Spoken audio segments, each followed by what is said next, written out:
The winter wind howled through the trees as Thora Matthews trudged through the deep snow, her boots crunching with each step.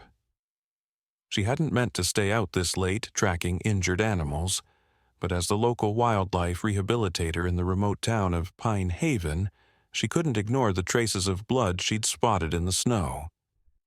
The setting sun painted long shadows across the pristine white landscape, and her breath came out in visible puffs in the frigid air. That's when she heard it, a sound that made her heart skip a beat. A weak, plaintive cry, almost like a child's whimper coming from behind a fallen log. Thora approached cautiously, her gloved hands shaking not from the cold, but from anticipation. As she peered over the rotting wood, her eyes widened. There, curled up in a tight ball of dark fur, was what appeared to be a bear cub, no more than a few months old. The tiny creature looked up at her with eyes that seemed to shimmer with an unusual golden hue. Something about those eyes made Thora's breath catch in her throat. They held an intelligence that seemed almost human. The cub was alone, no mother in sight, and its fur was matted with ice. Small drops of blood stained the snow beneath it, though Thora couldn't immediately spot any wounds. "Where's your mama, little one?" Thora whispered, her voice carrying in the still winter air. To her surprise, the cub's ears perked up at her words, and it tried to stand, only to collapse back into the snow with a pitiful whine.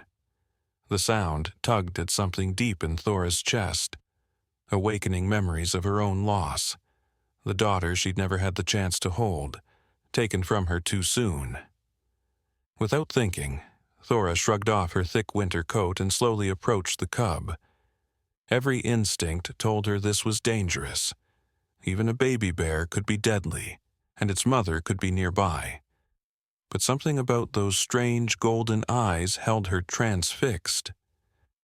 As she wrapped her coat around the shivering creature, it didn't struggle or bite. Instead, it pressed closer to her warmth, making a sound that was neither a growl nor a whimper, but something entirely different, something she'd never heard any bear make before. As Thora lifted the bundle into her arms, the last rays of sunlight disappeared behind the mountains, plunging the forest into darkness. The wind picked up, carrying with it the distant sound of wolves, or what she thought were wolves. The howls seemed oddly melodic, almost like words in a language she couldn't quite understand. The cub trembled in her arms, but not from cold.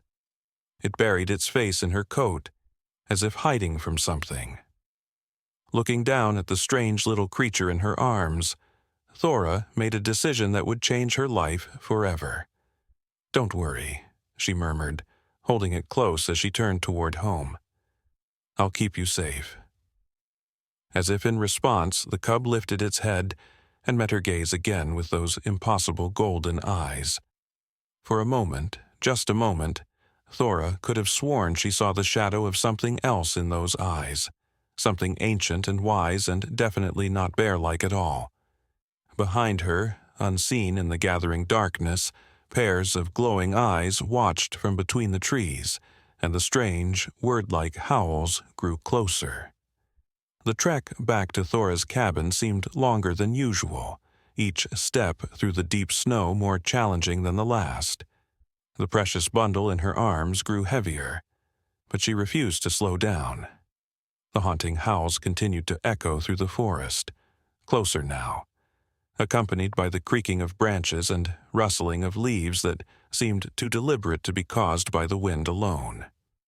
Several times she caught glimpses of shadows moving parallel to her path, always just at the edge of her vision, disappearing whenever she turned to look directly at them. The cub remained unusually still during their journey, its only movements being the occasional tilt of its head, as if listening to something Thora couldn't hear. Its golden eyes would track invisible movements in the darkness, and sometimes it would make that strange, unnatural sound. Not quite a growl, not quite a whimper, but something that made the hair on the back of the Thora's neck stand on end.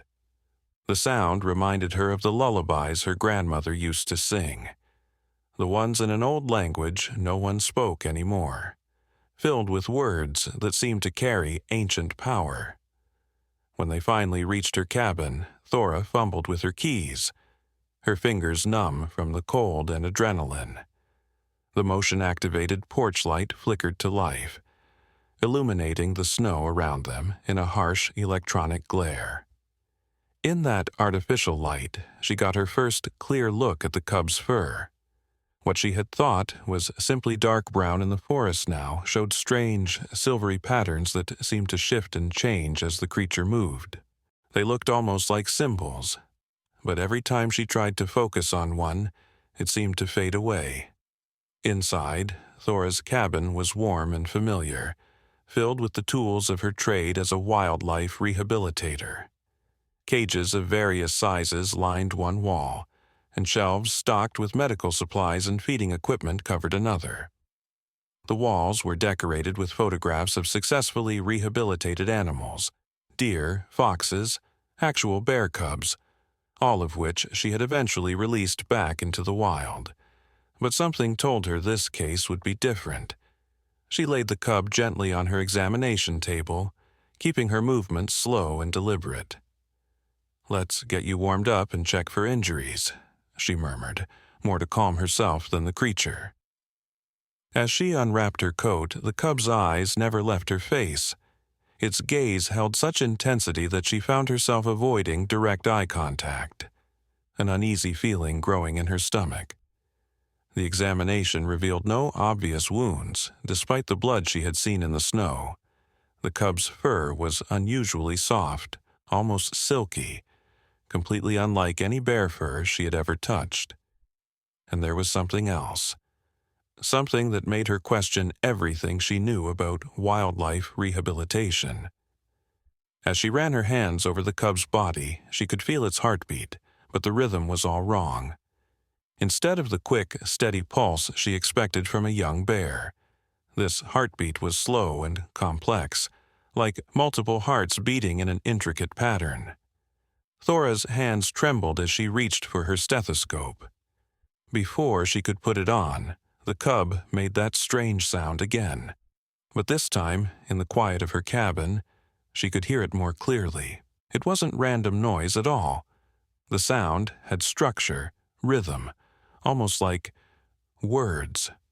Her grandmother's lullabies echoed in her memory again, and for a moment she could have sworn she understood what the cub was trying to say. A sudden gust of wind rattled the cabin's windows, making Thora jump.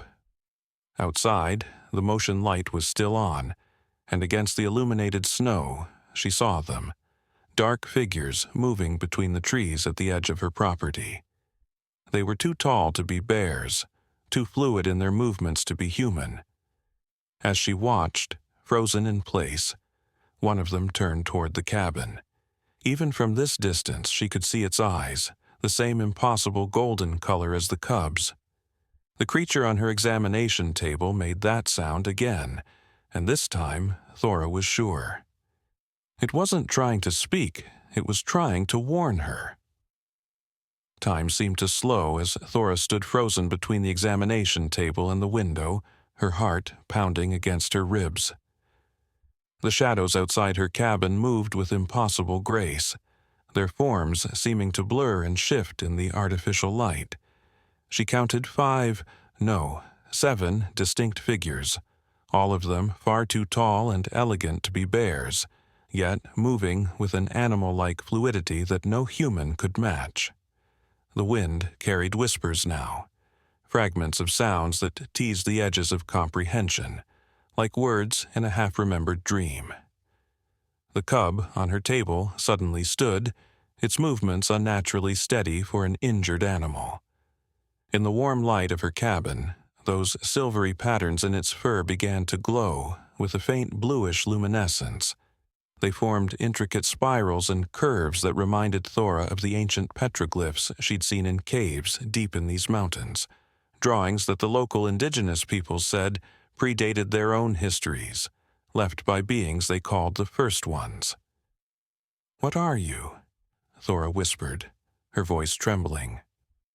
The cub turned those golden eyes on her, and suddenly her grandmother's voice echoed in her memory, clear as day. She remembered sitting on the old woman's lap as a child, listening to stories that her parents had dismissed as fairy tales. Stories of the shadow walkers, creatures that lived between worlds, who could wear the shapes of animals but were something far more ancient and powerful. "There are doors in the deep woods," her grandmother had said, her accent thick with the language of the old country. "Doors that open only under certain moons when the barriers between worlds grow thin. And there are creatures that guard these doors, Thora. Creatures that appear as bears or wolves or deer, but carry the old magic in their blood. If you ever meet one, child, remember, they never come alone, and they never come without purpose." The memory hit Thora with such force that she stumbled backward, catching herself against the counter. The cub, no, not a cub, she was certain of that now, made a soft trilling sound that seemed to resonate with the whispers outside. The figures in the darkness moved closer to the cabin, their golden eyes fixed on the windows. One of them raised a hand, or what looked like a hand, and pressed it against the glass. Where it touched, frost began to spread in patterns identical to the ones glowing in the false cub's fur.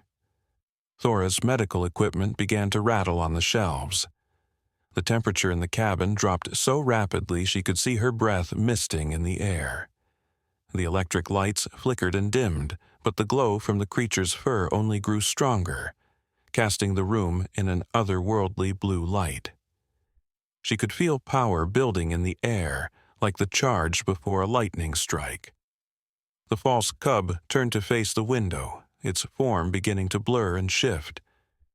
The sound it made now was neither warning nor speech. It was a song, the same melody her grandmother had sung in those forgotten lullabies. The words came back to Thora now, rising from some deep place in her memory. When the shadow walkers sing, the doors between worlds open wide. When they call to their own, the very mountains must answer.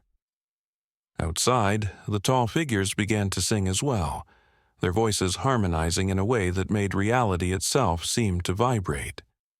The windows of the cabin frosted over completely, the patterns in the ice forming words in a script Thora had never seen before, but somehow knew was older than human language itself. The false cub's fur was blazing now, its form becoming less and less solid with each passing moment. Thora felt something deep in her chest resonate with the song. Images flashed through her mind, vast underground chambers filled with similar creatures, all of them shifting between forms like smoke in the wind. Ancient ceremonies performed under strange stars, doors of light opening in the hearts of mountains. She realized with a start that these weren't hallucinations. They were memories, but not her own. The creature was sharing them with her. A loud crack split the air as every window in the cabin shattered simultaneously, sending shards of frozen glass flying inward. Thora dropped to the floor, covering her head with her arms. When she looked up, the false cub was standing at the edge of the examination table, its form now more light than substance. Through the broken windows, the tall figures were entering her cabin, bringing with them a cold that went beyond temperature, a cold that seemed to reach into her very soul. The creature she had thought was a bear cub looked down at her with those golden eyes one last time, and in that moment, Thora heard its voice in her mind, clear as crystal. "You have a kind heart, Thora Matthews, but you have stumbled into something far older and more dangerous than you can imagine. The question now is not what we are, but what you will choose to become. For once the doors between worlds open, they never truly close again." The tall figures surrounded Thora, their forms rippling like heat waves over summer asphalt. In the blue-white glow emanating from their bodies, she could see they weren't entirely solid, their edges blurred and shifted, sometimes appearing almost human, other times taking on aspects of various animals. One moment she would see what looked like antlers crown their heads. The next, they would seem to have the sleek profiles of wolves or bears. The air around them shimmered with that ancient cold, and where their feet touched the wooden floor, intricate frost patterns spread like living things. The largest of them, a being whose form suggested both ancient tree and prehistoric predator, stepped forward. Its movement was like watching water flow uphill, beautiful, impossible, and somehow deeply unsettling. When it spoke, its voice resonated on multiple levels, as if several beings were speaking in perfect harmony. "Child of Earth, you have taken what was not yours to take. The youngling you found was placed there as a test, one that has been given to humans in these mountains since before your kind built cities or learned to write their names." Another figure moved closer, this one seeming more feminine in form, though no less otherworldly. Frost flowers bloomed in the air around her as she moved. "Many have failed this test," she said, her voice like wind through ice caves. "They passed by, too afraid to help. Others tried to capture our young for their own gain, seeing only the value of a rare creature. But you—" She reached out with a hand that was sometimes human, sometimes paw, sometimes wing. "You acted purely from compassion, without thought of reward or consequence." The being Thora had thought was a bear cub was changing more rapidly now, its form elongating and growing. The blue light from its fur intensified until she had to shield her eyes. When she looked again, the creature had taken on a form that seemed to combine elements of all the forest's creatures. The grace of a deer, the strength of a bear, the wisdom of an owl, all wrapped in living light and shadow. "Your grandmother," the transformed being said, its voice now clear and musical in her mind, "was the last human in 3 generations to understand what we truly are. She learned our songs, kept our secrets, and helped maintain the balance between our worlds. When she passed, we feared her knowledge had died with her, but something of our magic lives in her bloodline, in you." As if in response to these words, Thora felt something stir deep within her chest, like a song she had always known but never sung. The sensation spread through her body, warming her despite the supernatural cold. She watched in amazement as her breath began to mist with the same blue light that surrounded the shadow walkers. The largest being moved closer, its golden eyes fixed on hers. "There was a time when our kinds walked together, when humans remembered they were part of the great dance of worlds, not separate from it. But as your people built walls of stone and steel, as they forgot the old songs and dismissed the ancient wisdom as mere stories, the doors between worlds began to close.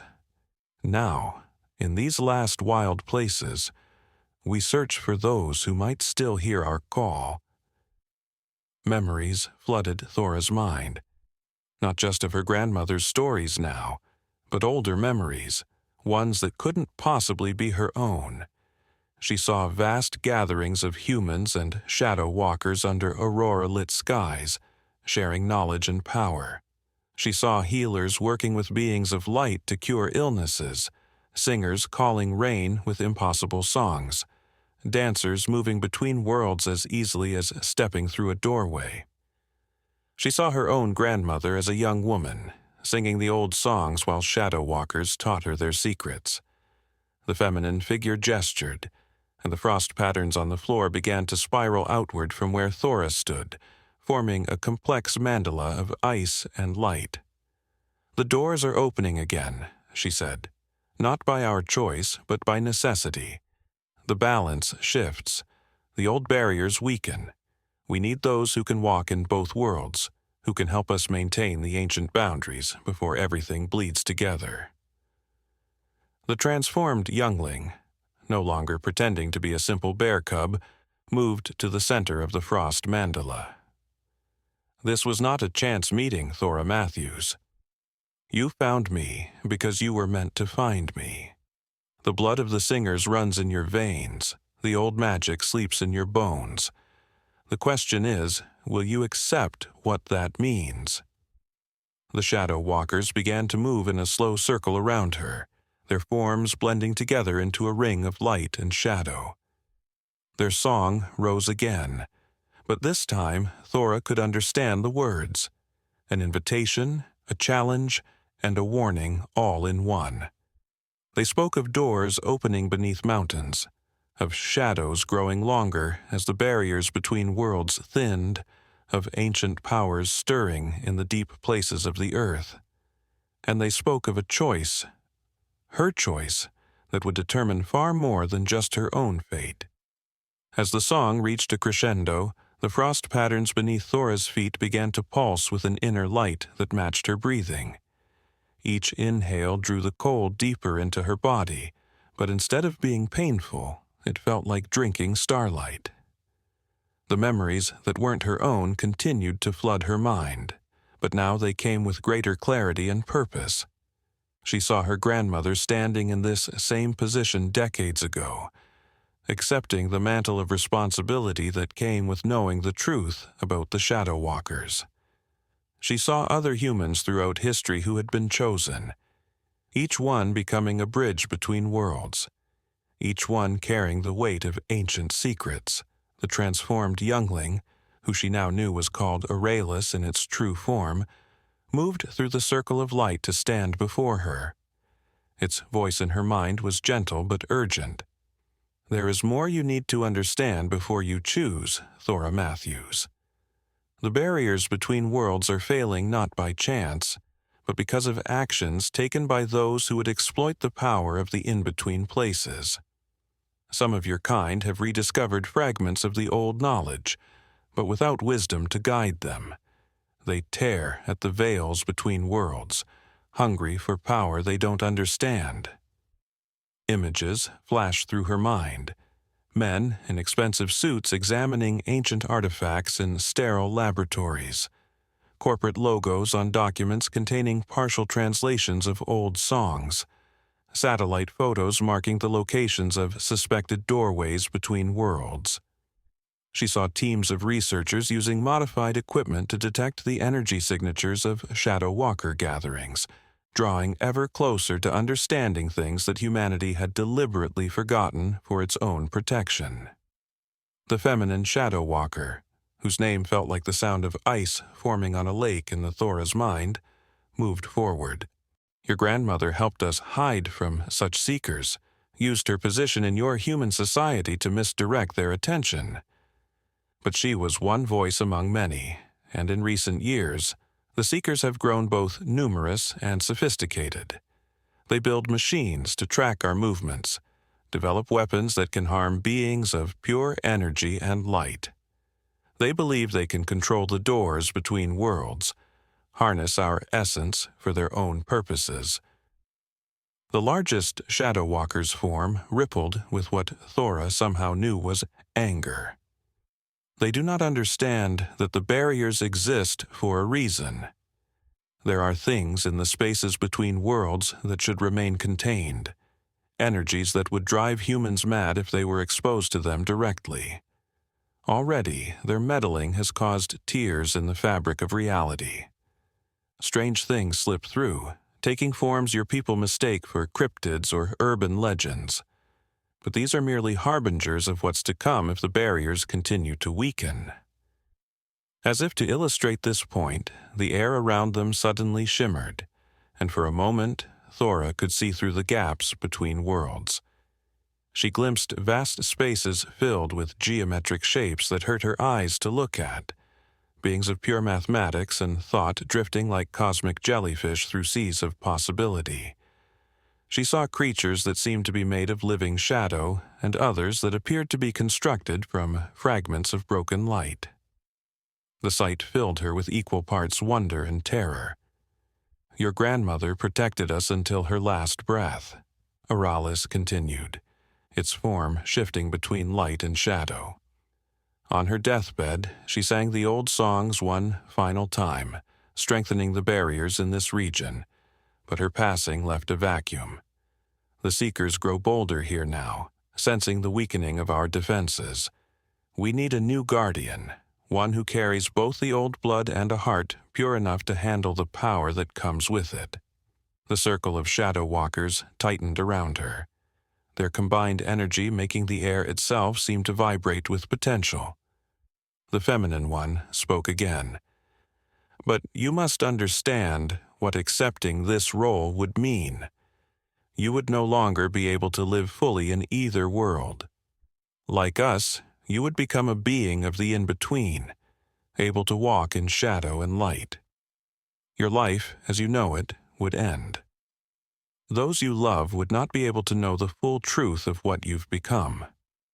You would watch them age and die while you remain changed, ageless but not quite immortal, bound to the duty of maintaining the balance between worlds. Thora felt tears freeze on her cheeks as the magnitude of the choice before her became clear. She thought of her quiet life as a wildlife rehabilitator, of her small circle of friends in town, of the normal human concerns that had seemed so important just hours ago.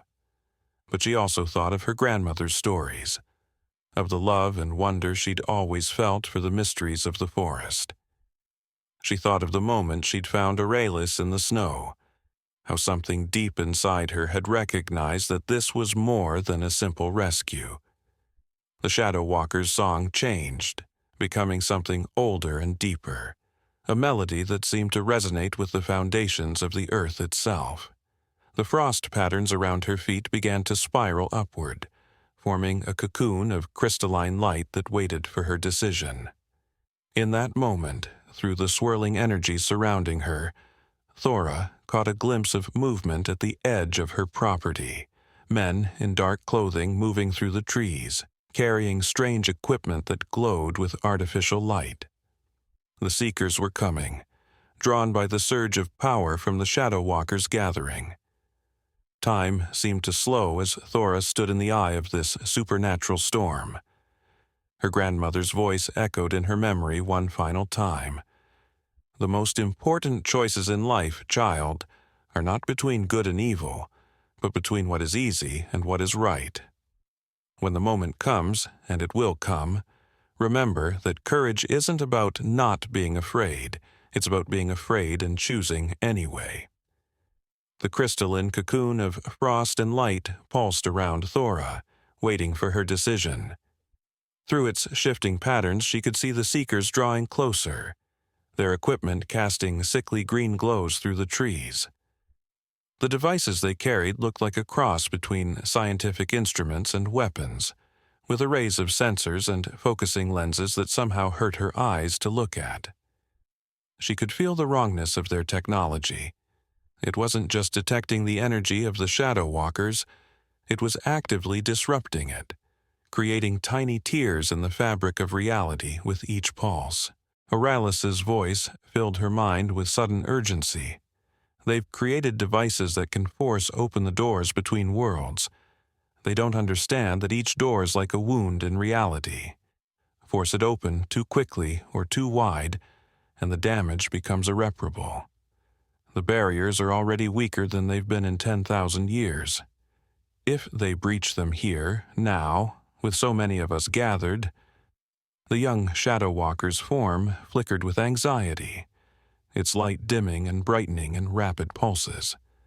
The feminine Shadow Walker, whose name Thora now understood was Crystalline Song in Winter, moved closer, her form leaving trails of frost flowers in the air. We cannot maintain the circle much longer without risking detection. You must choose, Thora Matthews.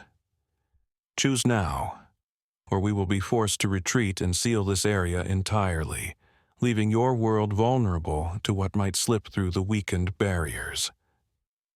Through the windows of her cabin, now rimmed with supernatural ice, Thora could see more Seekers emerging from the trees. They wore tactical gear marked with corporate logos she recognized from her earlier visions. Private military contractors working for companies that had somehow learned fragments of the truth.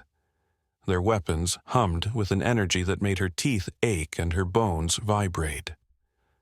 One of them raised what looked like a modified satellite dish, pointing it toward the circle of shadow walkers. The air began to tear. It wasn't a metaphorical tear. Thora could actually see reality starting to split apart, like fabric being slowly pulled apart thread by thread. Through the widening gaps, she caught glimpses of that impossible space between worlds again.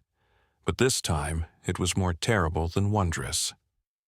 Things moved in that void, ancient and hungry things that had been sealed away when the barriers were first created. She could feel their attention turning toward our world, drawn by the taste of possibility. The largest shadow walker, whose true name felt in Thora's mind like the sound of mountains growing, let out a sound that was part roar, part song. The sound rippled through the air, temporarily stabilizing the tears in reality, but she could see the strain it took to maintain this defense. More seekers were arriving, their devices creating a web of disrupting energy that pressed against the Shadow Walker's circle like a vice. The barriers thinned further with each passing moment, Crystalline Song in Winter warned, her voice tight with effort. Without a guardian to anchor our power in this realm, we cannot maintain them indefinitely. Already the old things stir in their prisons between worlds. They remember when this world was theirs, before we helped your ancestors seal them away. They hunger for what your kind has built here. Images flashed through Thora's mind. Not visions this time, but memories passed directly from the Shadow Walker's collective consciousness. She saw the world as it had been before the barriers, when nightmare creatures roamed freely and humanity huddled in caves, afraid of the dark with good reason. She saw the first alliance between humans and Shadow Walkers, the great rituals that had created the boundaries between worlds. She saw her own ancestors, generations of singers and shamans who had worked with these beings of light and shadow to maintain the balance. She saw her grandmother again, but this time she understood more of what she was seeing. The old woman's hands weren't just gnarled from arthritis. They were marked with traces of frost and starlight, signs of decades spent working magic that her human body was never meant to channel. Yet she had chosen this path, had sacrificed her chance at a normal life to protect both worlds. The stories she'd told, the songs she'd sung, they hadn't just been lessons, they'd been preparation, training passed down through generations for this very moment. A high-pitched whine filled the air as the seekers activated more of their devices.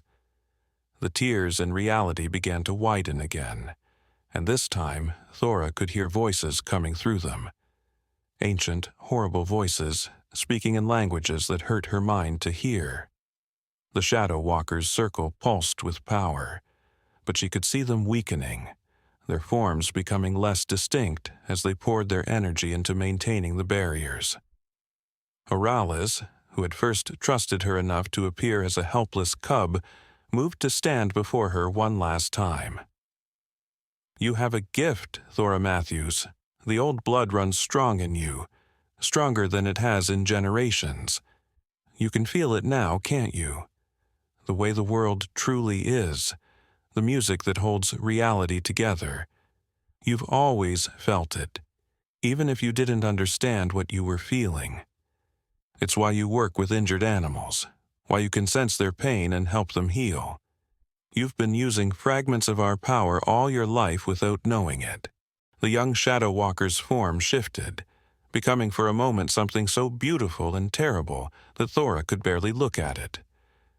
"But now, you must choose to embrace that power fully or reject it forever.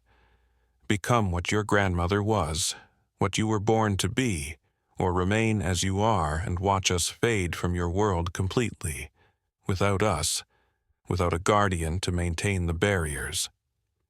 It didn't need to finish the thought.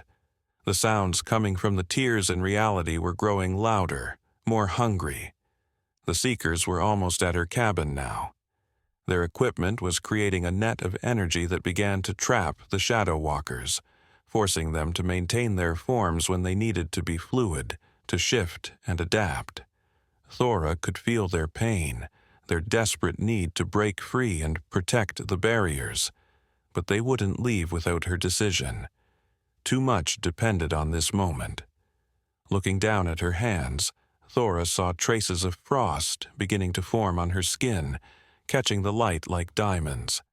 The song of the Shadow Walkers resonated in her bones, calling to something that had always lived inside her, waiting to be awakened. She thought of her quiet life, of all she would have to give up. She thought of her grandmother's sacrifice, of the weight of responsibility that came with knowledge. She thought of the horrors waiting in the spaces between worlds, hungry for a chance to return. The choice crystallized in her mind like frost on a window, beautiful and inevitable. When she opened her mouth to speak, her voice carried harmonics that had never been there before, hints of music that made the air itself shimmer with possibility. The words she spoke were in a language she had never learned but had always somehow known, passed down through generations of her family's blood, waiting for this exact moment. The transformation began with her breath, which now emerged as a glittering mist that carried traces of starlight. The cold that had filled her body changed, becoming something alive and purposeful, a power that flowed through her veins like liquid moonlight. Her grandmother's voice echoed in her memory again, but this time she understood it wasn't just a memory. It was guidance, knowledge passed down through generations, awakening in her cells like flowers blooming in accelerated time. The circle of Shadow Walkers responded to her acceptance, their forms blurring into pure energy that spiraled around her like a cyclone of light and shadow. She felt their power flowing into her, restructuring her on a molecular level, teaching her body how to exist in multiple states at once. The pain was extraordinary, but it wasn't like any earthly pain. It felt like being unmade and remade, like having every atom of her being taken apart and reassembled with new understanding. Through the haze of transformation, she saw the Seekers breach the perimeter of her property. Their weapons were raised, those reality-splitting devices humming with dangerous energy. One of them shouted orders, "Contain the anomaly. Don't let them complete the binding." They understood enough to be dangerous, but not enough to comprehend the true stakes of what they were interrupting. The leader of the Seekers raised what looked like a modified rifle, but instead of bullets, it fired pulses of energy designed to disrupt the Shadow Walkers' forms. The shots passed through the spiral of energy surrounding Thora, creating small tears in reality wherever they hit. Through these tears, she could see those ancient hungry things reaching through, testing the weakened barriers with appendages that shouldn't exist in three-dimensional space. But something was different now. Where before these glimpses of the space between worlds had filled her with terror, now she could see the underlying patterns, the complex mathematics of reality itself.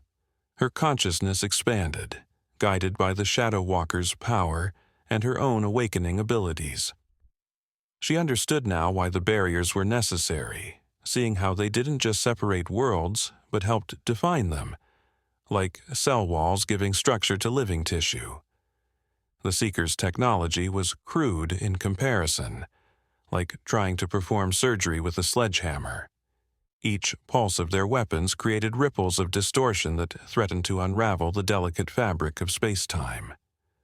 Thora could see the damage spreading, connections between realities fraying like old rope about to snap. If the barriers failed completely, it wouldn't just let those ancient horrors through. It would cause the worlds themselves to bleed together, creating a chaos that neither humanity nor the Shadow Walkers could survive. Crystalline, Song in Winter's voice resonated in her transforming mind. "The knowledge is in your blood, child of two worlds. Let it flow through you. Remember the songs your grandmother sang, the patterns hidden in simple lullabies. They were more than just stories. They were instructions, passed down through generations, teaching the ways of maintaining the barriers." The transformation reached a crescendo as more of the Seeker's energy weapons fired, their beams converging on the spiral of power that contained her. But instead of disrupting it, the energy was absorbed, channeled through her changing form like water through a mill wheel. She felt her consciousness split and expand, existing simultaneously in multiple states. She was still Thora Matthews, wildlife rehabilitator, but she was also becoming something else. Something that could perceive and manipulate the boundaries between worlds. Her voice, when it emerged again, was both singular and multiple, carrying harmonics that made the Seeker's equipment spark and shudder. The old songs flowed from her memory into reality.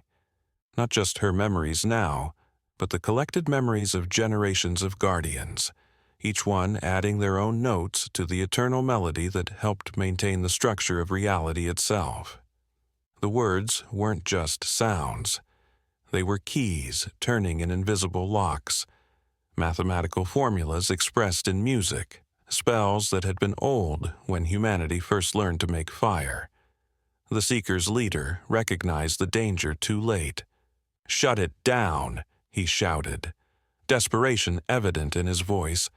"Full containment. Don't let it complete the—" But before he could finish, Thora's song reached a pitch that shattered every piece of their equipment simultaneously. The disruption field collapsed, and reality began to stabilize, but not before one final surge of their weapons' energy created a massive tear in the barriers, larger than any before. Through this gap surged something ancient and vast, a being that had been imprisoned between worlds since the first barriers were created.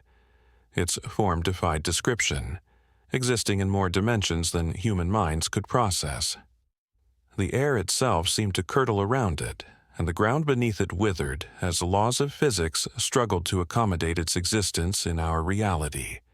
But Thora was no longer just human, no longer bound by three-dimensional understanding. Her transformed consciousness could perceive the creature in its entirety, could see the patterns of its existence, and, more importantly, could see how those patterns could be unmade. The Shadow Walker's power flowed through her, braiding with her own awakening abilities, creating something new. A guardian who could walk in all worlds but remain anchored in the human experience of reality. The ancient horror reached for her with appendages that bent space itself, recognizing in her newly transformed state something both threatening and familiar.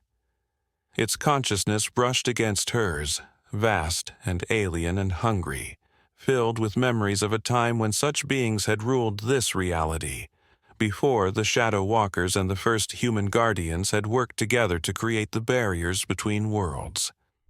In that moment of contact, Thora understood what she was facing.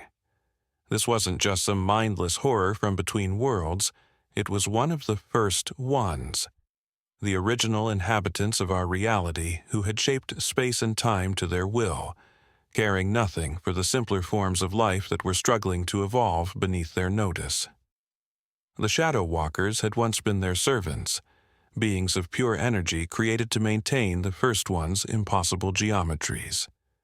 But the Shadow Walkers had developed consciousness, had recognized the beauty and potential in the emerging patterns of life, and had chosen to rebel against their creators. The knowledge flooded through her, transformed consciousness, the great war that had reshaped reality itself, the alliance between Shadow Walkers and the first proto-human shamans, the creation of the barriers that had imprisoned the first ones in the spaces between worlds.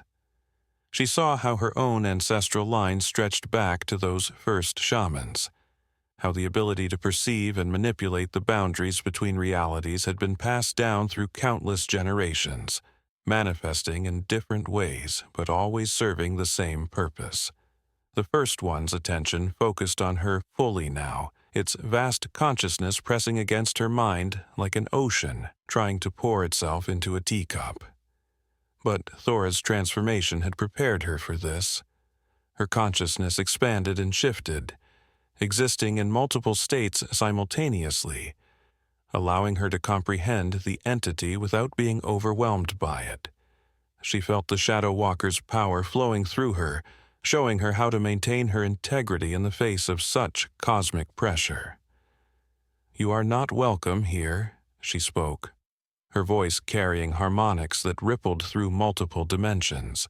The words themselves were less important than the mathematical formulas encoded in their vibrations, equations that helped define and reinforce the structure of our reality. This was the true purpose of the songs her grandmother had taught her. They weren't just stories or spells, but tools for manipulating the fundamental forces that separated one world from another. The first one responded not with words, but with concepts that bloomed in her mind like fractal patterns, infinite in their complexity. It showed her visions of reality as it had been during their reign, a place of fluid physics and malleable space-time, where consciousness itself was a force that could reshape matter at will. Beautiful, in its own terrible way, but utterly incompatible with the delicate patterns of biological life that had evolved in their absence.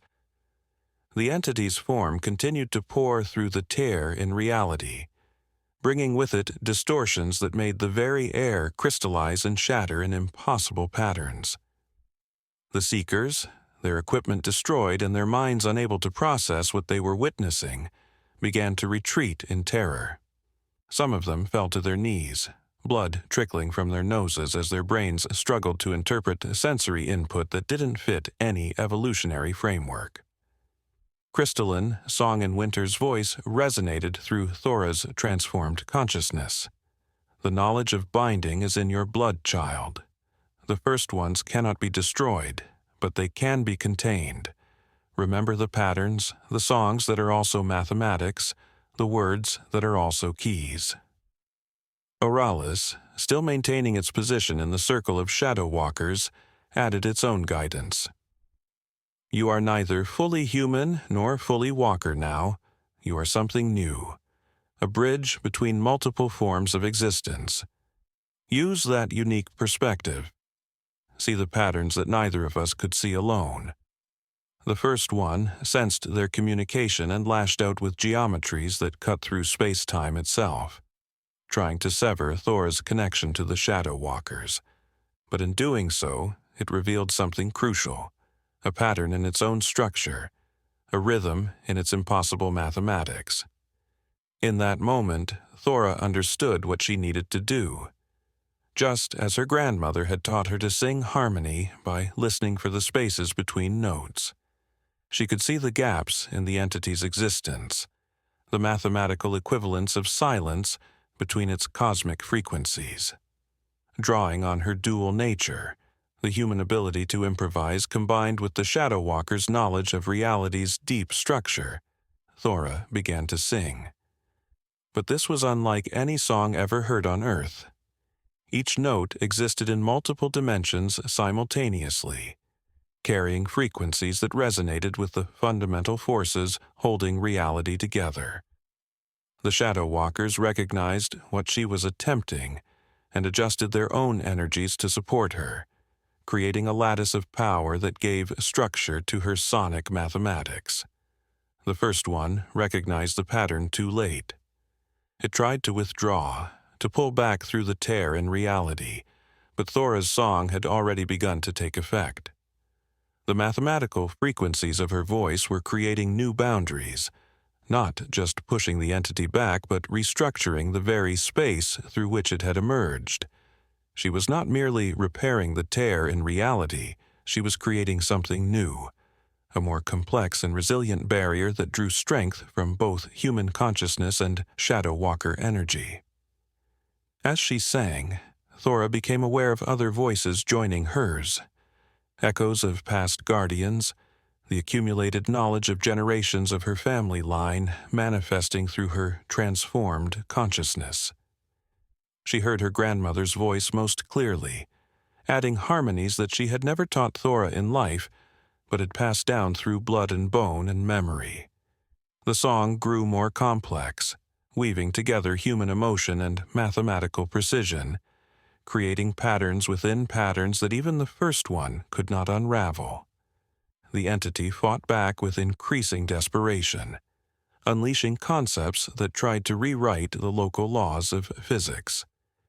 The ground beneath the cabin began to fold in on itself.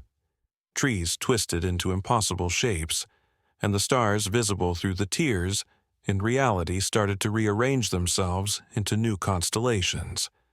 But each change it wrought gave Thora more material to work with, more patterns to incorporate into her mathematical song. As her consciousness expanded further, Thora began to understand that reality itself was a kind of song, an endless symphony of mathematical relationships and energy patterns that together created what we perceive as existence.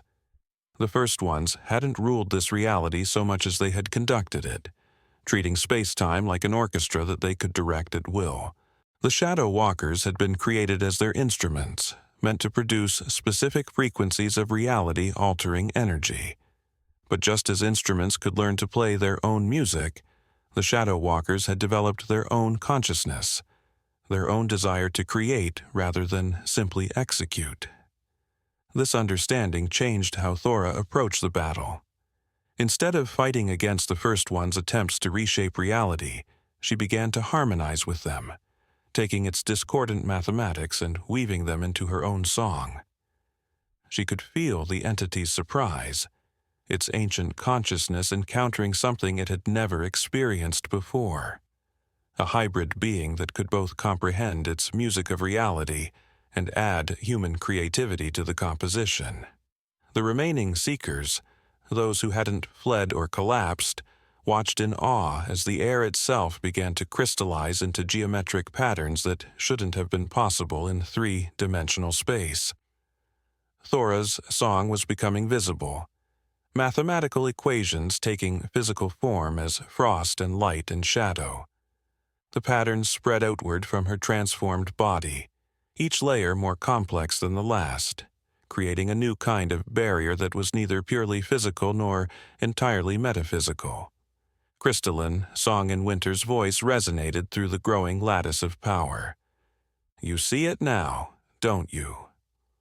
Why the barriers were never perfect, why they needed constant maintenance. The first ones couldn't be simply locked away. Their consciousness was too vast, too fundamental to the structure of reality itself. The barriers had to be flexible, had to be able to adapt and grow, just as life itself adapts and grows. Oralis added its own insight, its young voice carrying ancient wisdom. This is why we needed human guardians. Our power alone could contain the first ones temporarily, but it was human consciousness, your ability to create, to imagine new possibilities, to find patterns in chaos, that made the barriers truly effective. Each guardian brings their own unique perspective, their own way of seeing and shaping reality. The first one recognized what was happening. Its vast consciousness pressed against Thora's transformed mind with renewed intensity, but now it wasn't trying to overwhelm her. It was trying to communicate. Images and concepts cascaded through her awareness. The birth of universes, the dance of galaxies, the intricate ballet of quantum particles. The entity was showing her its own understanding of reality's music, its own appreciation for the patterns that it had once conducted with such terrible beauty. In that moment of connection, Thora understood something that perhaps no guardian before her had fully grasped. The first ones weren't evil, weren't even malevolent in any human sense. They were artists of reality itself, composers who worked with space-time as their medium, caring nothing for the smaller patterns of life that couldn't survive their grand performances. The barriers weren't just prison walls, they were gallery spaces, carefully constructed environments where the first ones could continue their reality-shaping art without destroying the delicate ecosystems of regular space-time. This realization transformed her song once again. Instead of simply trying to contain or repel the entity, she began to create a new kind of space around it. A pocket of reality where its mathematical music could exist without disrupting the larger symphony of normal space-time. Her human creativity combined with Shadow Walker precision to weave together multiple layers of existence, creating something like a nested set of dimensional shells, each one resonating with different frequencies of reality. The first one responded to this change, its own pattern shifting to explore the possibilities of this new space. Its consciousness brushed against hers again, but this time with something approaching curiosity. Through their connection, Thora could sense that no guardian had ever approached containment quite this way before. The usual barriers were like walls, rigid and unyielding. What she was creating was more like a musical instrument, a space that could channel and transform the entity's reality-shaping powers into something less destructive. The Shadow Walkers recognized the significance of what she was attempting. Their circle tightened around her, their combined energy helping to stabilize and reinforce the complex patterns she was creating. Through their shared consciousness, she could feel their excitement and concern. This was new territory, an approach that carried both great potential and significant risk. As the new barrier took shape, Thora began to understand another truth about her transformation. She hadn't just become a guardian in the traditional sense. She was becoming something else, something that neither her grandmother nor any previous guardian had been. Her unique perspective, part human, part Shadow Walker, and now part something entirely new, allowed her to see possibilities that had been invisible before. The barriers between worlds didn't have to be just barriers. They could be bridges, filters, transformative spaces that could take the raw power of entities like the first ones and channel it into less destructive forms. The realization came with a surge of power that radiated outward from her transformed consciousness, rippling through multiple layers of reality simultaneously. The mathematical patterns of her song began to take on new complexity, weaving together elements that should have been mutually exclusive: order and chaos, structure and fluidity, containment and transformation. The first one responded to this change, its vast consciousness shifting from resistance to something approaching resonance. Through their deepening connection, Thora could sense memories that weren't just ancient. They were primordial, dating back to the very formation of our universe.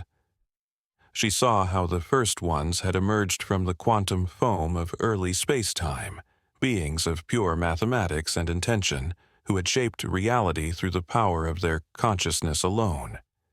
They had created the Shadow Walkers as living instruments, tools to help them conduct the grand symphony of existence.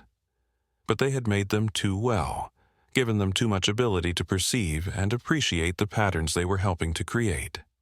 The Shadow Walkers' rebellion hadn't just been about protecting emerging life. It had been about protecting the very concept of evolution, of change, of new patterns emerging from simpler ones. The first ones would have kept reality in a state of perpetual flux, endless variation without progression. The barriers had been necessary not just to protect life, but to allow for the development of new forms of consciousness, new ways of perceiving and interacting with reality. As these insights flowed through her, Thora's song underwent another transformation. The mathematical equations encoded in her voice began to incorporate elements of quantum mechanics and string theory, concepts that her human mind couldn't fully comprehend, but that her transformed consciousness could manipulate instinctively. The barrier she was creating wasn't just a container. It was becoming a kind of quantum computer, a space where the First One's reality-shaping powers could be processed and transformed. Crystalline, Song in Winter's consciousness brushed against hers with a mixture of awe and concern. What you are attempting has never been done before. The barriers were always meant to separate, to isolate. This is something new entirely. You are not just containing the First One's power, you are trying to translate it. The largest Shadow Walker, whose name Thora now understood translated roughly to Mountain Shadow Rising, added its own warning: the risks are enormous. If your calculations are even slightly off, the translation matrix could collapse. The First One's unfiltered power would tear through normal space-time like a cosmic storm. But Thora could feel something the others couldn't: a resonance between her human creativity and the First One's mathematical artistry. In the space between their consciousnesses, new patterns were emerging, possibilities that neither of them could have conceived alone. The entity's attempts to reshape reality were becoming more focused, more controlled, channeling through the quantum architecture she was creating rather than fighting against it. The remaining seekers watched in amazement as the air above Thora's cabin began to fill with impossible geometries rendered in light and shadow. The patterns looked like a cross between advanced mathematics and ancient sacred geometry, fractals that folded through multiple dimensions while maintaining perfect symmetry in three-dimensional space. But unlike the First One's earlier manifestations, these patterns didn't damage the fabric of reality. Instead, they seemed to enhance it, adding layers of complexity that somehow made the world feel more real, more vivid. Aurelius, who had first approached her in the form of a bear cub, moved through the crystallizing patterns with growing excitement. The translations are holding stable. The First One's power is being channeled into forms that can exist in normal space-time without causing damage. But how are you maintaining the quantum coherence? The computational complexity should be beyond even our combined capabilities. The answer came to Thora through another cascade of understanding. She wasn't actually performing the calculations herself. She was creating a space where calculations could emerge naturally, like crystals forming in a supersaturated solution. Her human consciousness provided the initial conditions.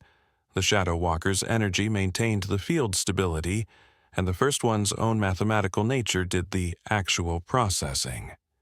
It was a collaborative effort, unlike anything that had existed before. Three different forms of consciousness working together to create something entirely new. The quantum barrier space continued to grow more complex, each layer adding new possibilities for translation and transformation. Through it, the First One's consciousness began to express itself in ways that weren't destructive to normal space-time. The impossible geometries above the cabin started to stabilize into patterns that human minds could actually perceive without damage. Abstract but beautiful forms that seemed to hint at higher dimensional mathematics while remaining anchored in three-dimensional space. But maintaining this new form of barrier was taking an enormous toll on Thora's transformed consciousness. She could feel herself stretching thin, existing simultaneously in too many states of reality. Her human mind struggled to process the vast amount of information flowing through her, while her Shadow Walker aspects strained to maintain the energy fields necessary for the quantum translations. The First One seemed to sense her struggle, its vast consciousness shifting to help support the very barriers she had created to contain it. In that moment of cooperation, something unprecedented occurred. The First One's consciousness, instead of trying to overwhelm or escape, began to adapt to the quantum architecture Thora had created. It was learning from her, just as she had learned from it, discovering new ways to express its reality-shaping powers that didn't require the destruction of existing patterns. Through their connected consciousness, Thora could sense its growing fascination with the complexity of limited existence, the way smaller, simpler patterns could combine to create emergence, novelty, evolution. The Shadow Walkers responded to this change with their own transformation. Their circle around Thora began to pulse with new frequencies, their energy patterns shifting to accommodate this unexpected harmony between Guardian and First One. Crystalline Song in Winter's voice resonated through multiple layers of reality. We were made to be instruments of their will, but in breaking free, we became our own composers. Now, through you, we are learning to be something else entirely, collaborators in a greater symphony. The quantum barrier space continued to evolve, becoming more stable as all three forms of consciousness learned to work together. The impossible geometries above the cabin resolved into what looked like a new form of matter, crystalline structures that existed partially in normal space-time and partially in higher dimensions. These structures acted as processing nodes for the First One's power, translating its reality-shaping abilities into forms that could coexist with normal matter and energy. Through their deepening connection, the First One shared more of its ancient memories with Thora. She saw the early universe not as a chaos of particles and energy, but as a vast potential waiting to be shaped. The First Ones had emerged from this potential naturally, like consciousness condensing out of quantum possibility. They had shaped reality not out of malice, but out of an irresistible creative drive, an endless desire to explore the possibilities inherent in existence itself. The Shadow Walkers had been created as tools to help them explore these possibilities, but in giving them the ability to perceive and appreciate pattern, the First Ones had inadvertently created the potential for a new form of consciousness. Auralis moved through the crystallizing quantum fields with growing confidence. The patterns, they're not just stable, they're reproductive. The quantum translations are creating templates that can sustain themselves without constant input. It's like you've created a new form of reality, one that can bridge between the pure mathematics of the First Ones and the organic patterns of our world. The remaining seekers, those whose minds had survived contact with higher dimensional mathematics, were recording everything with whatever equipment had survived. But Thora could sense their understanding shifting, moving beyond simple scientific curiosity to something approaching revelation. Through her expanded consciousness, she could feel the changes in their neural patterns as they struggled to integrate what they were witnessing into their worldview. The largest Shadow Walker, Mountain Shadow Rising, approached these humans with new purpose. They came seeking knowledge of other worlds, thinking they could control what they found. Now they are learning what your grandmother knew, that true knowledge comes not from control, but from understanding, from finding harmony between different forms of existence. The First One's consciousness brushed against Thora's again, but this time the contact was different. Instead of overwhelming pressure or alien geometries, it shared something that felt almost like music, mathematics expressed through pure relationship rather than force. Through their connection, it began to teach her how to maintain the quantum barrier space without straining her transformed consciousness, showing her how to let the natural patterns of reality do most of the work.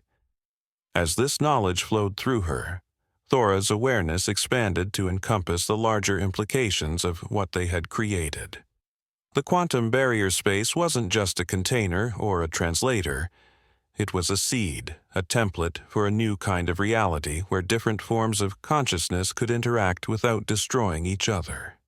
The crystalline structures above her cabin were already beginning to reproduce themselves, creating a network of quantum processing nodes that could help maintain the barriers between worlds while allowing for controlled interaction and exchange.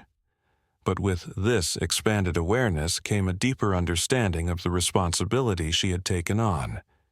She wasn't just a guardian anymore, wasn't even just a bridge between worlds. She had become a catalyst for evolution itself, helping to create the conditions for new forms of consciousness to emerge from the interaction between existing ones. The strain she felt wasn't just from maintaining the quantum barriers. It was from helping to birth something entirely new in the universe. As this realization settled into her transformed consciousness, Thora began to perceive changes rippling outward from the quantum barrier space in ever-widening circles. The crystalline structures weren't just reproducing, they were adapting, evolving in response to the different forms of consciousness they encountered. Each new node in the growing network exhibited subtle variations, like a living language developing new words and grammatical structures to express previously inexpressible concepts. The first one's consciousness, still intertwined with hers through the quantum architecture they had created together, shared its perspective on these changes. Through their connection, Thora understood that what they were witnessing wasn't just evolution in the biological sense.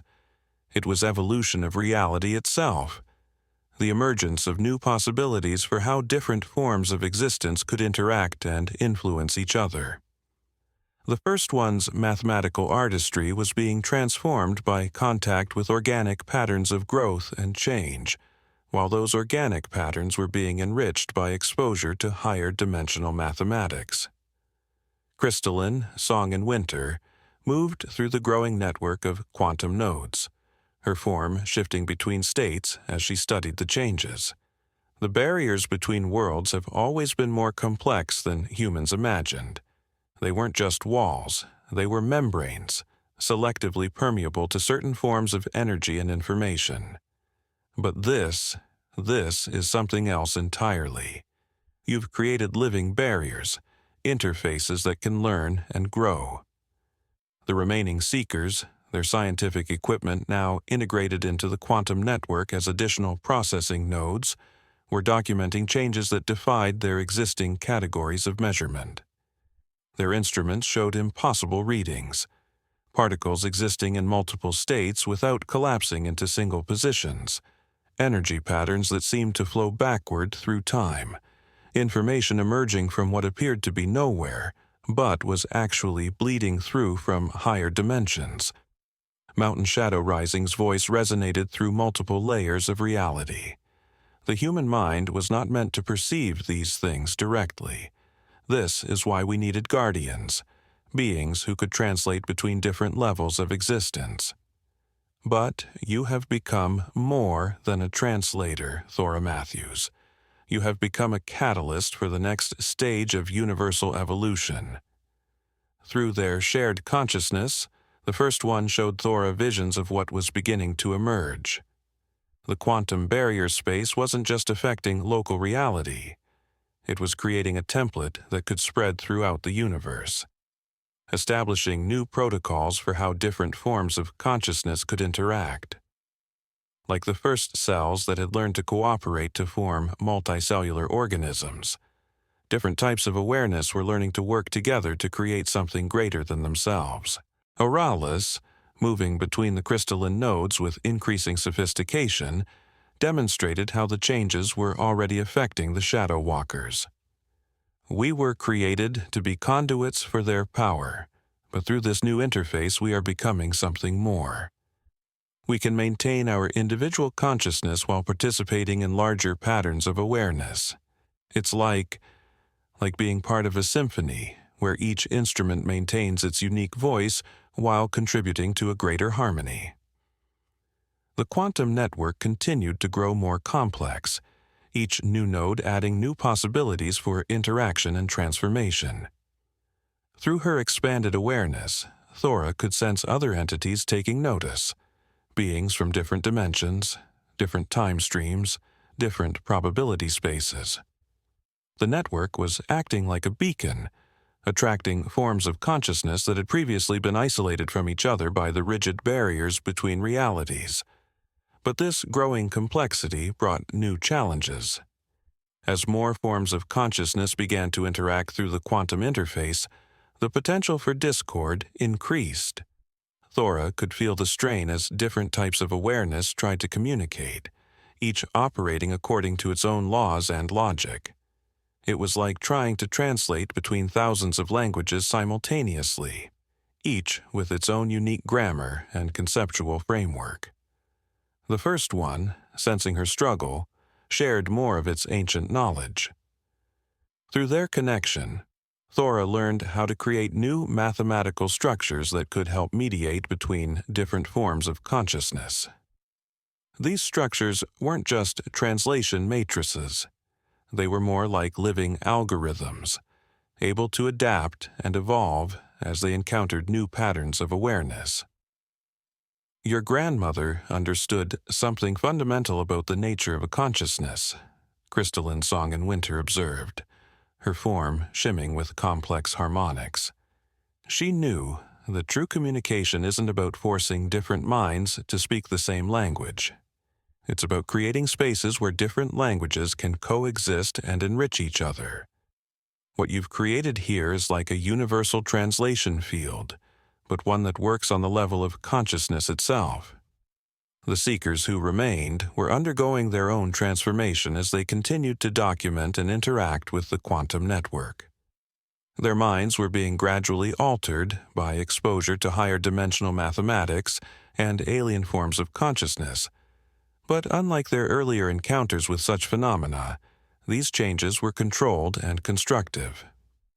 Through the quantum interface, they were learning to perceive reality in new ways without losing their essential human perspective.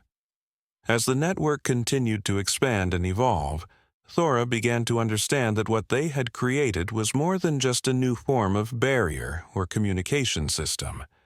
It was the beginning of a new kind of universal nervous system, a living network that could connect different forms of consciousness while preserving their unique characteristics. Through her transformed awareness, she could sense how the quantum nodes were starting to organize themselves into more complex structures, like neurons forming new synaptic connections in a developing brain.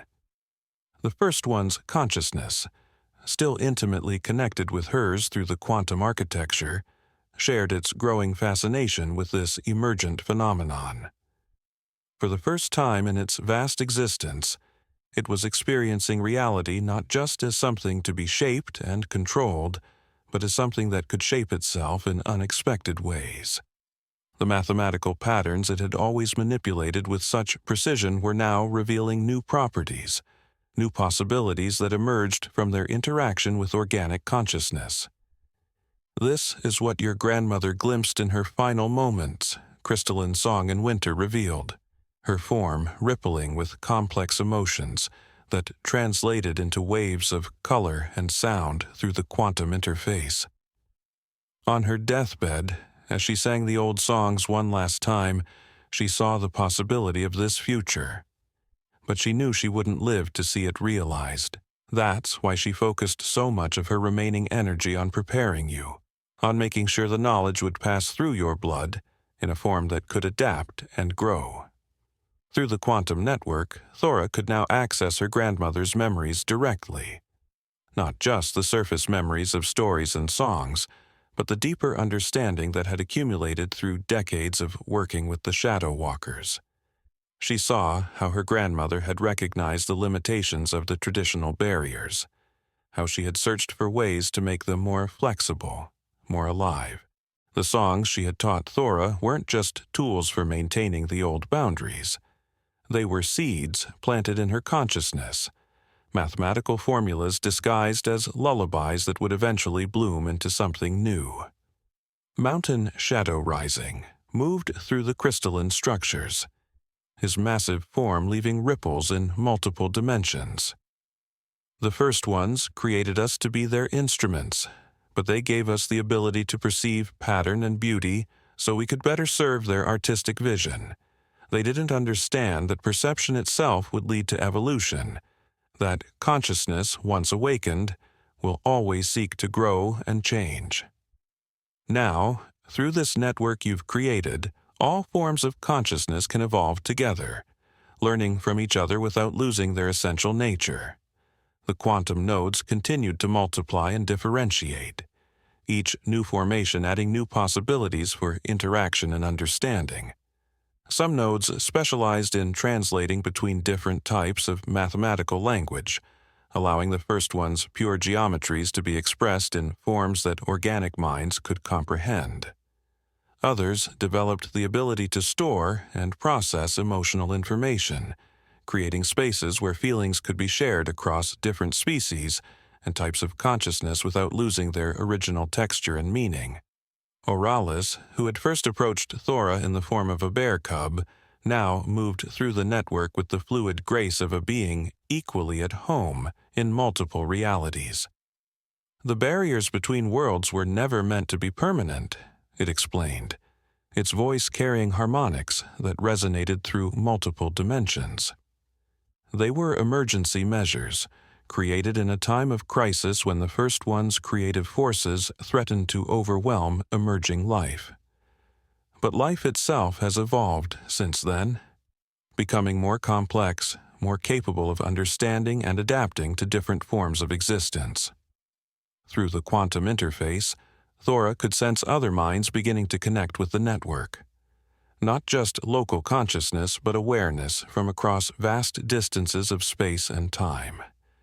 The crystalline structures were acting as quantum entanglement nodes, allowing instantaneous communication between points that would normally be separated by light years.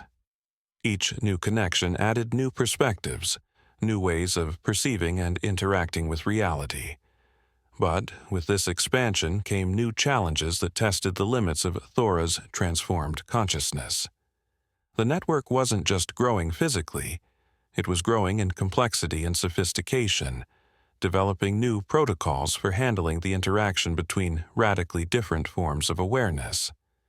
She could feel the strain as she helped mediate between minds that operated on completely different scales of time and space, consciousness that perceived reality through such different lenses that finding common ground seemed almost impossible. The first one, sensing her struggle, began to share more of its vast knowledge of reality's underlying structure. Through their connection, Thora learned how to create new types of quantum nodes specifically designed to handle temporal and spatial translation, allowing beings that existed in different time frames or dimensional configurations to communicate meaningfully.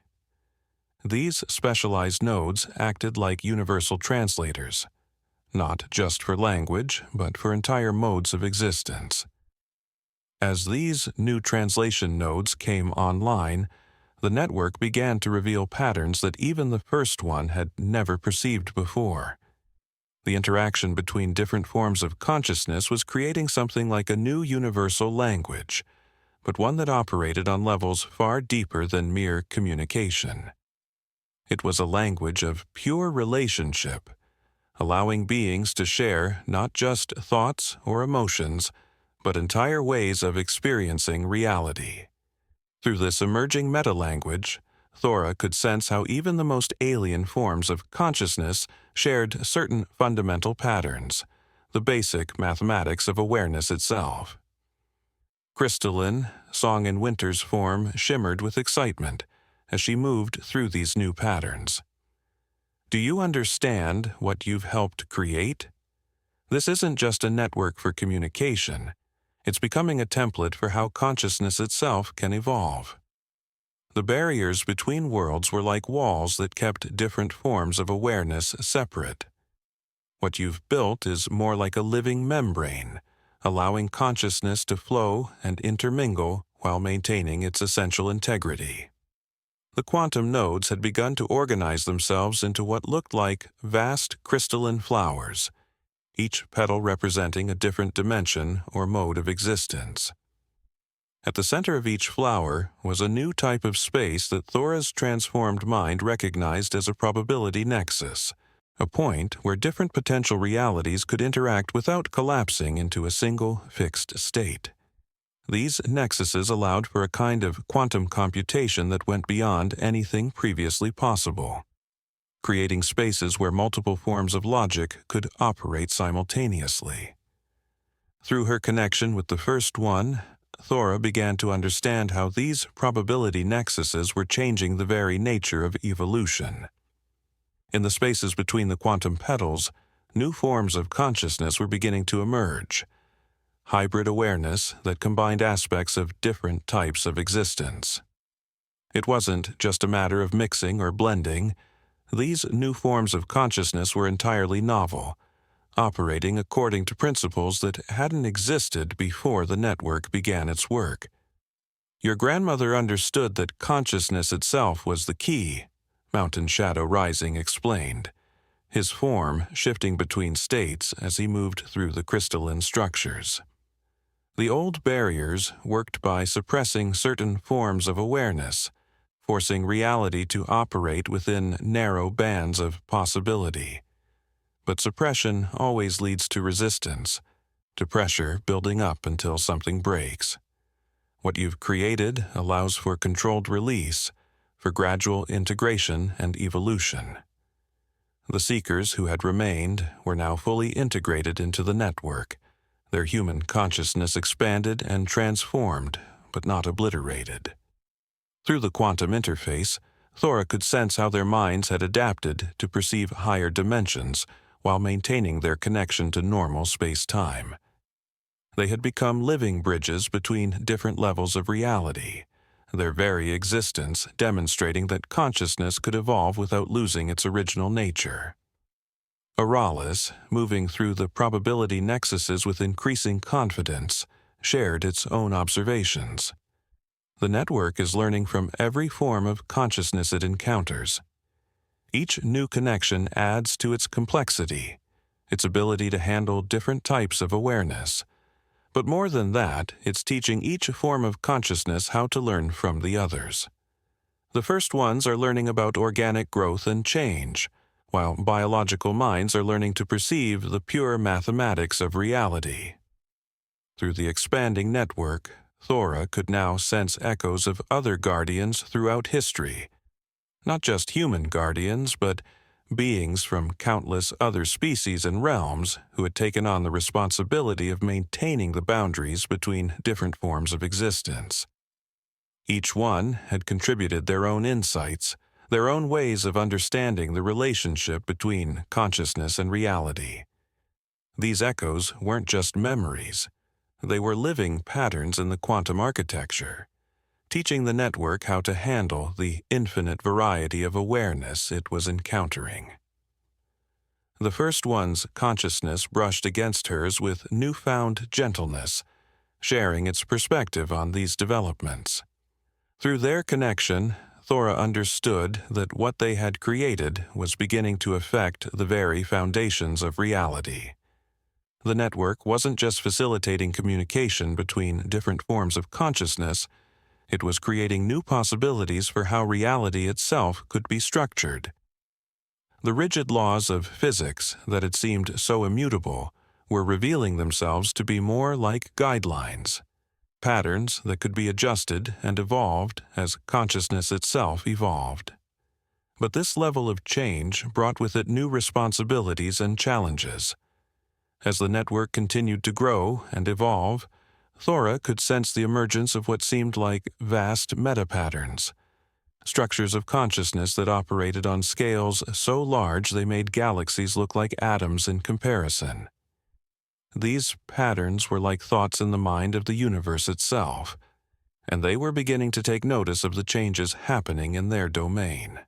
Through her expanded awareness, Thora began to understand that these meta-patterns were something like the universe's immune system, vast networks of consciousness that maintained the overall stability of reality itself. They had existed since the first moments of creation, evolving alongside the physical universe, ensuring that the fundamental patterns of existence remained coherent even as they changed and grew. The first ones had been aware of these patterns but had never attempted to communicate with them, seeing them as part of the background structure of reality rather than conscious entities in their own right.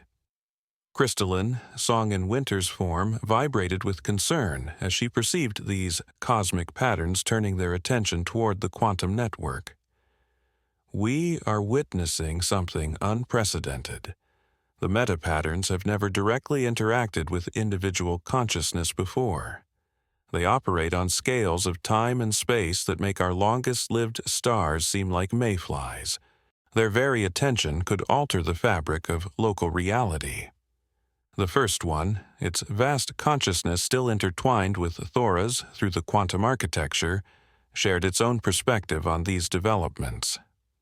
Through their connection, she understood that the meta-patterns were not simply observing the network, they were studying it, analyzing how it affected the deep structure of reality.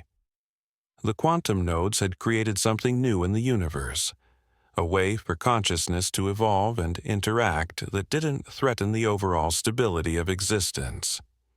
Instead of forcing reality to conform to a single pattern, the network allowed for multiple patterns to coexist and enrich each other.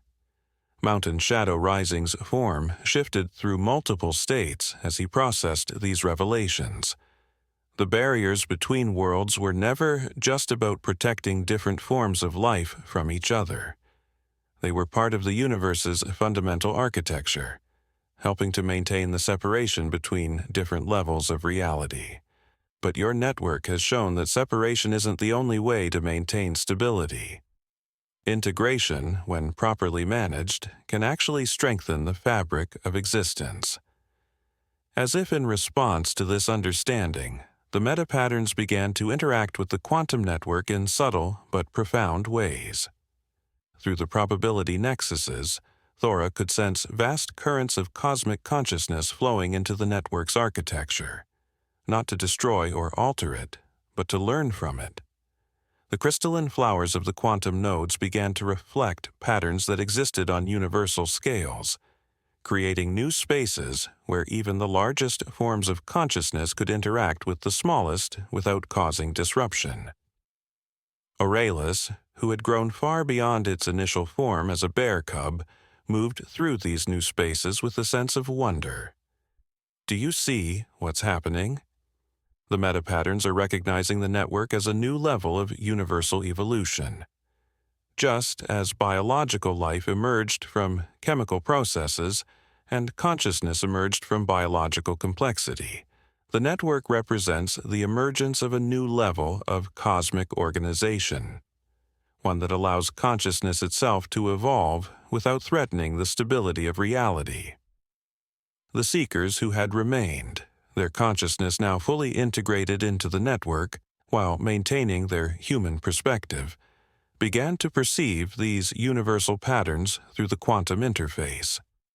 Their minds, originally trained in the rigid methodologies of science, were learning to understand reality as a living, evolving system of relationships between different forms of consciousness. Through their transformed awareness, they could see how the network was becoming a kind of universal nervous system, allowing different levels of reality to communicate and coordinate in ways that had never been possible before. Your grandmother's wisdom went deeper than any of us realized, Crystalline Song in Winter observed, her form creating complex harmonics that resonated through multiple dimensions. The songs she taught you weren't just about maintaining barriers or communicating with shadow walkers. They were mathematical formulas that described the fundamental relationship between consciousness and reality itself. She understood that the universe wasn't just a physical system operating according to fixed laws. It was a living entity capable of evolution and growth. Through the expanding network, Thora could now sense how the meta-patterns were beginning to incorporate the quantum architecture into their own vast systems of consciousness. The network wasn't just facilitating communication between different forms of awareness. It was becoming part of the universe's own evolutionary process. The crystalline structures were acting as synapses in a cosmic brain, allowing reality itself to become more conscious of its own nature and possibilities. But this integration with universal consciousness brought new insights and challenges. Through her connection with both the first one and the meta-patterns, Thora began to understand that what they had created was more than just a new form of communication or evolution. It was a prototype for how reality itself could develop without losing its essential stability. The network demonstrated that consciousness could grow and change without the need for rigid barriers or suppression, that different forms of awareness could enrich each other without causing chaos or destruction. As the quantum nodes continued to evolve and multiply, their crystalline structures began to reflect patterns that existed at every scale of reality simultaneously. Each node became like a hologram of the universe itself, containing within its structure the potential for all forms of consciousness to interact and evolve. Through these structures, Thora could sense how the smallest quantum fluctuations were connected to the largest cosmic processes, how consciousness at every level participated in the ongoing creation and evolution of reality. The first one, its mathematical consciousness now deeply integrated with both the network and Thora's transformed awareness, shared its growing understanding of these connections. Through their bond, she could see how the universe had always possessed the potential for this kind of integrated consciousness, but it had needed catalysts, beings who could bridge different levels of reality to help that potential manifest. The Shadow Walkers had been one such catalyst, her grandmother another, and now the network itself was becoming a catalyst for universal evolution. Crystalline Song and Winter moved through the expanding quantum architecture with growing excitement. What we're witnessing is the emergence of a new kind of universal consciousness, not a single mind that overwhelms all others, but a living system that allows different forms of awareness to contribute their unique perspectives to the whole. It's like an ecosystem of consciousness, where each form of awareness has its own niche and purpose while participating in something greater than itself. Through the network, Thora could now perceive how this ecosystem of consciousness operated across multiple dimensions and scales of time. The meta-patterns that maintained universal stability weren't just accepting the network. They were incorporating its principles into their own vast systems of organization. The quantum nodes were becoming like seeds of new possibility, planted throughout the cosmic fabric, allowing reality itself to experiment with new forms of evolution without risking overall coherence. Mountain shadow risings' form shifted through complex geometries as he observed these changes. The first ones shaped reality through pure mathematics, imposing their will on the fabric of existence. The Shadow Walkers learned to work with existing patterns, to guide rather than force. But what you've created, Thora Matthews, shows a third way. How consciousness itself can become the medium of evolution, allowing reality to grow and change through the interaction of different forms of awareness. The seekers who had remained, their consciousness now fully integrated into this expanding ecosystem, began to understand their own role in this universal process. Their scientific training, combined with their newly expanded awareness, allowed them to document and analyze how different forms of consciousness could work together to create new possibilities for existence. Through the quantum interface, they could see how their own human perspective contributed unique insights to the universal dialogue.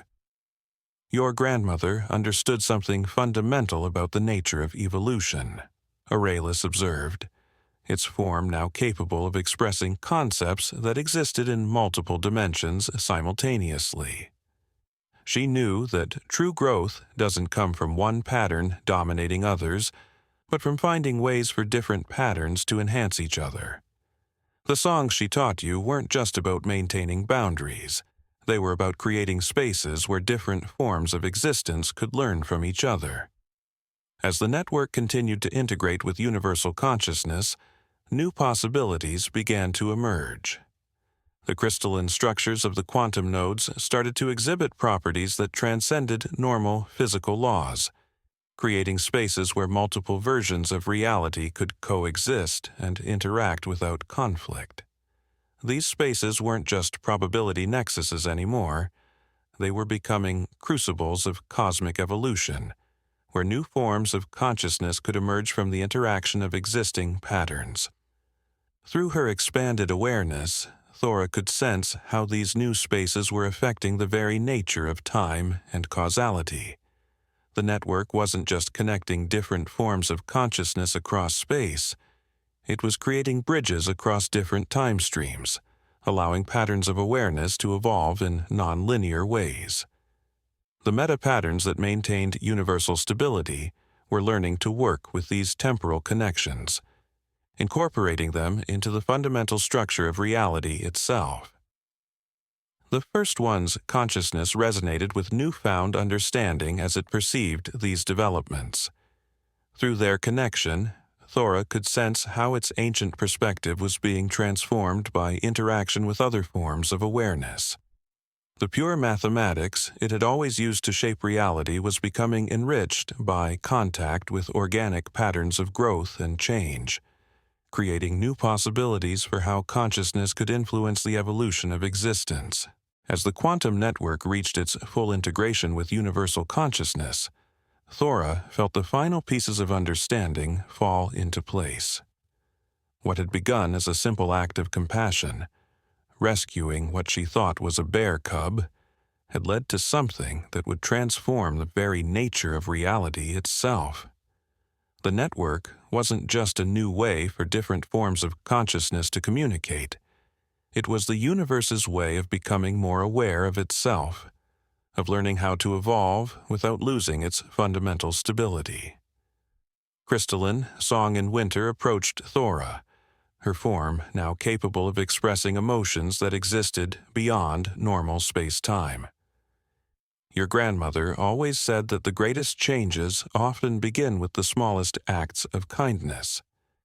When you found Oralis in the snow, you didn't know you were participating in a test that had been repeated throughout history. But unlike others who came before, you showed us a new way forward. Not just containing or controlling different forms of consciousness, but helping them learn to work together. The crystalline structures of the quantum nodes had spread throughout the local region, transforming Thora's cabin and the surrounding forest into something that existed simultaneously in multiple states of reality. Through the network, she could sense how this transformation was beginning to ripple outward, creating new possibilities wherever it touched. The seekers who had remained were now working to document and understand these changes, their expanded consciousness allowing them to perceive how the network was affecting everything from quantum fields to cosmic structures. Mountain Shadow Rising's voice resonated through multiple dimensions. The barriers between worlds were necessary in their time, but they were always meant to be temporary. What you've helped create is not just a new kind of barrier, but a new way for reality itself to evolve. The universe is learning from what we've built here, incorporating these patterns into its own structure. Oralis, who had first appeared to Thora as a helpless cub, now moved through the quantum architecture with the grace of a being equally at home in all forms of existence. "This is why you were chosen," it explained, its form shifting between states that reflected both its original nature and what it had become through interaction with the network. Not just because of your grandmother's legacy or your ability to perceive our true nature, but because you could see the possibility of harmony where others saw only the need for separation. The first one, its vast consciousness now permanently altered by its interaction with the network, shared its final insights with Thora. Through their connection, she understood that what they had created would continue to grow and evolve long after this moment. The quantum network had become part of the universe's own processes of consciousness and evolution, a living template for how different forms of awareness could enrich each other without losing their essential nature. Looking at her hands, Thora could see how her own transformation had stabilized into something both permanent and flexible. She existed now in multiple states simultaneously, part human, part shadow walker, part something entirely new. Through her expanded consciousness, she could perceive how the network was already beginning to attract other forms of awareness from across the cosmos, each bringing their own unique perspectives to the universal dialogue. Your role now is not just to maintain what we've created, Crystalline Song in Winter explained, but to help guide its evolution. The network will continue to grow and change, just as consciousness itself continues to evolve. You've become more than a guardian. You're a catalyst for universal evolution, helping reality itself learn how to grow without losing its coherence. As the sun began to rise over the transformed landscape, Thora could sense the meta-patterns of universal consciousness incorporating the network's principles into the very fabric of existence. What had started with a simple choice to help what seemed to be a lost and injured creature had led to something that would reshape the relationship between consciousness and reality for all time to come. The morning light caught the crystalline structures of the quantum nodes, creating rainbows that existed in more dimensions than human eyes could perceive. Through the network, Thora could feel the presence of all those who had helped create this new possibility. The Shadow Walkers with their ancient wisdom, the first one with its mathematical artistry, the Seekers with their transformed scientific understanding, and her grandmother's spirit, alive in the songs that had helped shape this new reality. She understood now that this wasn't an ending, but a beginning, the start of a new phase in the evolution of consciousness itself.